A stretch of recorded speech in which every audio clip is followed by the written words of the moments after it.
मिलाद जलाली और पुरफजल नाम में सब देखने वालों को मेरी तरफ से इस्लाम। मेरा नाम रुखसार आसिफ है और मेरा ताल्लुक voice of Jesus church Lahore cantt branch से है।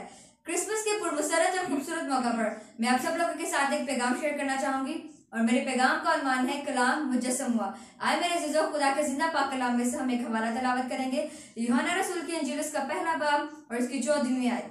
खुदा के कलाम में लिखा है, और कलाम मुजस्सम हुआ और फजल और सच्चाई से मामूर होकर हमारे दरमियान रहा और हमने उसका ऐसा जलाल देखा जैसे बाप के इकलौते का जलाल। खुदा का पाक कलाम पढ़ा और सुना जाना हम सबके लिए बाइस बरकत हो। यहाँ पर यूहन्ना रसूल बयान करते हैं कि कलाम मुजस्सम हुआ। कलाम क्या है या कलाम कौन है? इसका जवाब हमें पहले बाब की पहली आयत में ही मिलता है। लिखा है, इब्तिदा में कलाम था और कलाम खुदा के साथ था और कलाम खुदा था। इस आयत में वाज़ह लिखा है कि कलाम खुदा था। तो 14वीं आयत में जो लिखा है कि कलाम मुजस्सम हुआ, इस आयत का मतलब ये है कि खुदा मुजस्सम हुआ। खुदा मुजस्सम हुआ और उसे इंसानी बदन लिया, उसे बेटे का रूप धारा और हम सबके दरमियान में आ गया। वो इमैनुअल बनकर हम सब लोगों के दरमियान में रहने के लिए आ गया, जिसका मतलब है खुदा हमारे साथ। वो खुदा जो कभी पर्दों के पीछे रहा करता था, वह इमैनुअल बनकर इंसानी रूप धार कर लोगों के दरमियान में रहने के लिए आ गया। हालेलुया। और यही यूहन्ना रसूल अपने खत में लिखता है, उसके पहले बाब और उसकी पहली आयत में लिखा है, उस जिंदगी के कलाम की बाबत जो इब्तिदा से था और जिसे हमने सुना और अपनी आंखों से देखा, बल्कि गौर से देखा और अपने हाथों से छुआ।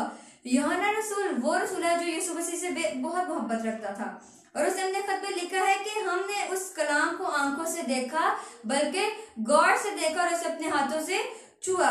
इसीलिए तो यूहन्ना रसूल इतने वाज़ेह तरीके से लिख रहे हैं कि कलाम मुजस्सम हुआ। किसी और रसूल ने, ना मत्ती रसूल ने, ना मरकस, ना लूका ने इस बात को बयान किया है कि कलाम मुजस्सम हुआ, बल्कि यूहन्ना रसूल ने यह वाज़ेह तौर पर लिखा है कि कलाम मुजस्सम हुआ। और आयत के दूसरे हिस्से में लिखा है कि फजल और सच्चाई से मामूर होकर हमारे दरमियान रहा। कलाम मुजस्सम हुआ और फजल और सच्चाई से मामूर होकर हमारे दरमियान रहा। मामूर होने का मतलब है भरा हुआ। मसीह यीशु के इस दुनिया में आने के बाद फजल का दौर शुरू हुआ और यीशु के आने के सबब से ही हम पर फजल हुआ। फजल ही नहीं बल्कि फजल पर फजल हुआ, क्योंकि यूहन्ना रसूल 16वीं आयत में लिखते हैं, क्योंकि उसकी मामूरी में से हम सब ने पाया, यानी फजल पर फजल, और उसी के फजल के सबब से ही हमारे गुनाह माफ हुए और उसके फजल के सबब से ही आज हम उसकी हजूरी में, उसकी इबादत के लिए उसकी हजूरी में हाजिर होते हैं।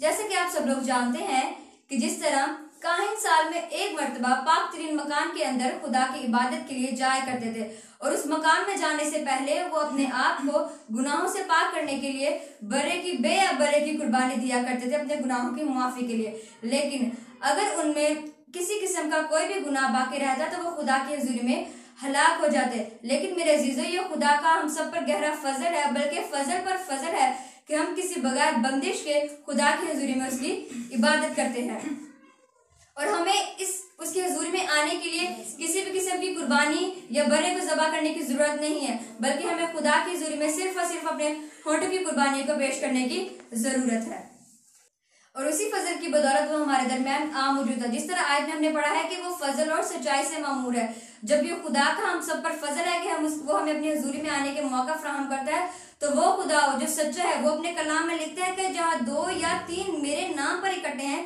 वहां मैं उनके बीच में हूँ। मेरा खुदा जो अपने वादों में सच्चा और जिंदा है, बल्कि वो सच्चाई का मंबा है, वो अपने वादों में सच्चा और जिंदा खुदा है। और जब वो खुदा जो मुजस्सम हुआ और जो फजल और सच्चाई से मामूर है, जब हमारे दरमियान में आ जाता है तो हम उसके कुदरत और जलाल के बड़े कामों को देखते हैं।